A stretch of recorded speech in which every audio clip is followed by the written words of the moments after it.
How to activate RIO or radar information overlay in ECDIS. For example, like this one, if you can see here in our radar, have this cloud. So we will overlay it on our ECDIS. So let's go.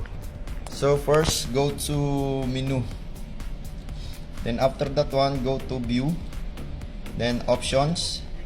Then go to radar. So in other hand, for the other method, you can go here in this top menu, this beside this custom display, arrow down, then chart display settings, then this arrow, click, then radar. Then if you can see, you can choose here what radar you need to overlay, this X band or S band, and what their antenna. So just take this one, for example, antenna 3. Then if you can see, it will be overlay now. So what we see in our radar, we see here also in our ECDIS.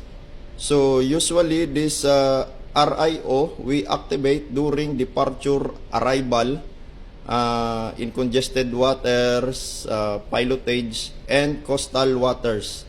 We activate this RIO in our ECDIS. So that's how to activate this RIO and this GRC 9201 ECDIS. Thank you.